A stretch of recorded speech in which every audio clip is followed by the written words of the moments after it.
In the Domesday Book of 1086 there's no mention of a church here at Rosthern in Cheshire. However, in a deed dated to 1188 it mentions that a church had stood here for quite some time. The steeple of St Mary's was built in the year 1533 in stone. However, just over 200 years later the tower collapsed.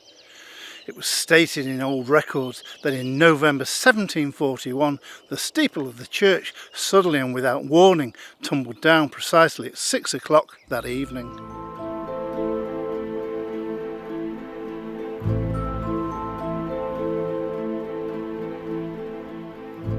However, the fall of the tower was not unexpected, and on the 12th of October 1703 a church warden made this statement.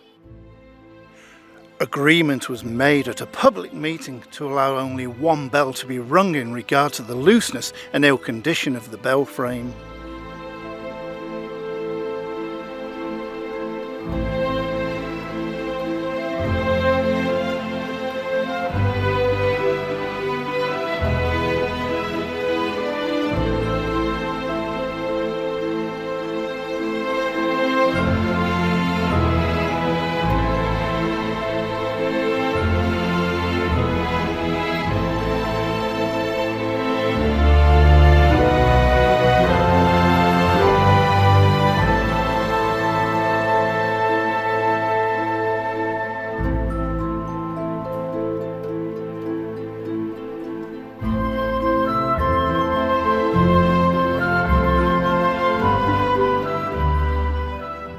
The ancient church of St Lawrence stands on a high ground overlooking the town of Frodsham in Cheshire.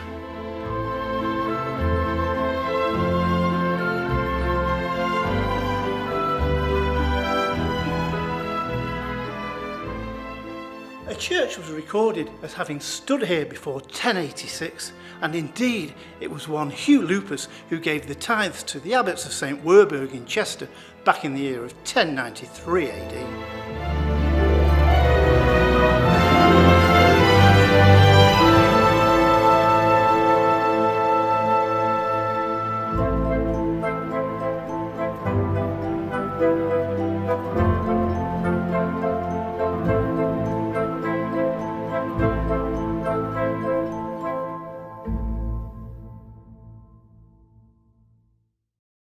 Almost every church that I visit tells me a story of past lives, beliefs and traditions, and today St Lawrence's has certainly lived up to that reputation.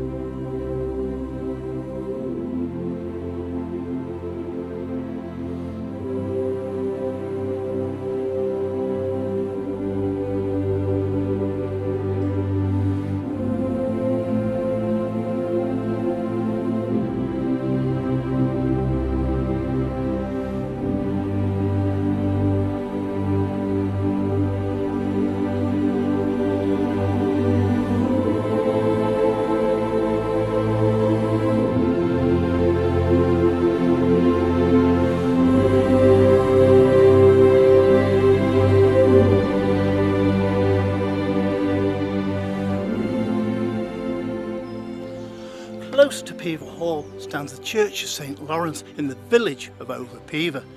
It's believed that this church was built somewhere between 1327 to 1377 during the reign of King Edward III.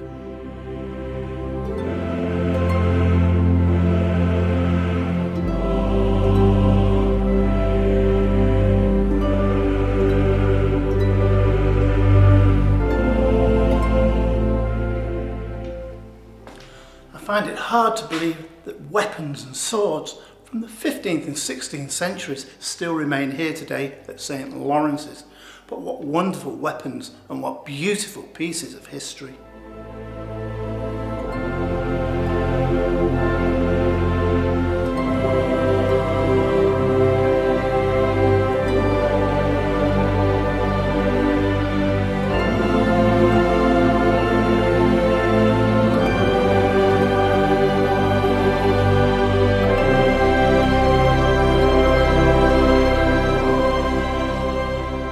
Today, the church here in Swettenham, Cheshire is dedicated to St Peter. Swettenham is situated in the Dane Valley, just 5 miles away from nearby Congleton.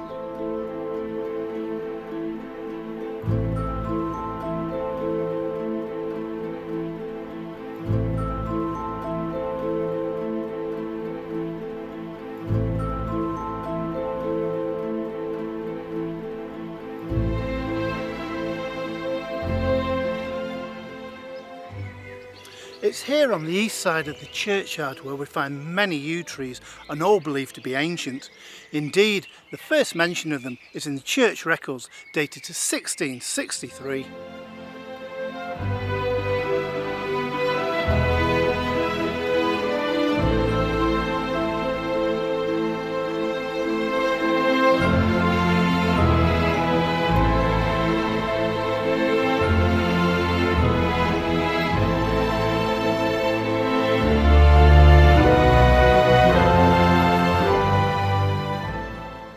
Here in the village of Wimbury in Cheshire stands the Leaning Tower, a tower built in the 15th century.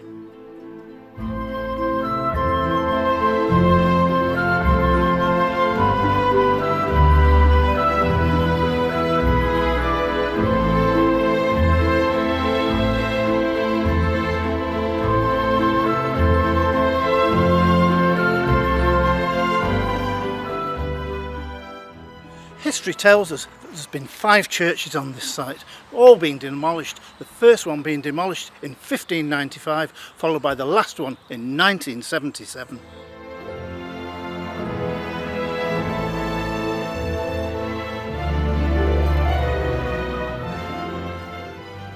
Whilst there have been many churches on this site, unfortunately every one began to sink into the ground and had to be demolished. However, we still have that tower to remind us of the 15th century.